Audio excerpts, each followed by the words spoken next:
तो चलो आज कुछ नया सीखते हैं।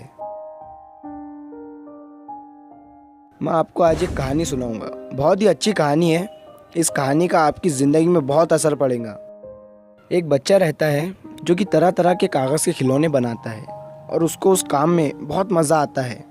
तो एक बार वो कागज़ का तोता बनाता है और अपने आसपास के लोगों को बताता है।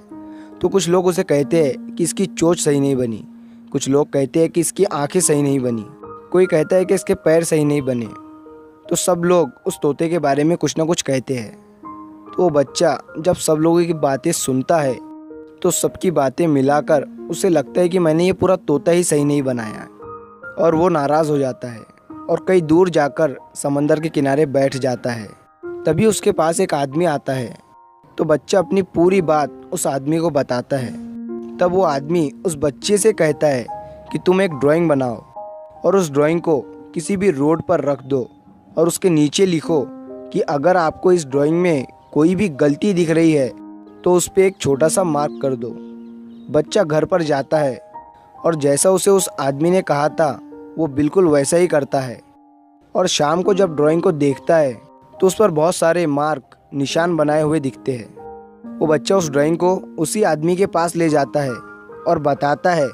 तो आदमी ड्राइंग को देखता है और उस बच्चे से कहता है कि तुम सेम एक और ऐसी ही ड्राइंग बनाओ और उसे भी वहाँ पर ही रखना जहाँ पर ये ड्राइंग रखी थी, और उसके पास कुछ कलर और ब्रश रख देना और उसके नीचे लिखना कि अगर आपको इस ड्राइंग में कोई भी गलती दिख रही है तो अपने हाथ से सुधार कर दीजिए। बच्चा फिर घर पर जाता है और वैसा ही करता है जैसा उसे उस आदमी ने कहा था। और शाम को जब वो ड्राइंग को देखता है तो उसमें कुछ भी बदला हुआ नहीं लगता है और वो ड्राइंग जैसी थी वैसी ही रहती है। तब बच्चा ड्राइंग को देखकर हैरान हो जाता है और उस आदमी के पास ले जाता है। तो आदमी उस बच्चे से कहता है कि अगर तुम तुम्हारी ज़िंदगी में कुछ भी करोगे तो कमियां निकालने वाले बहुत आएंगे, लेकिन कोई उसको सुधारने वाला नहीं आएगा। तुम अपने काम में बेस्ट हो या नहीं हो ये तुमसे ज़्यादा कोई नहीं जानता।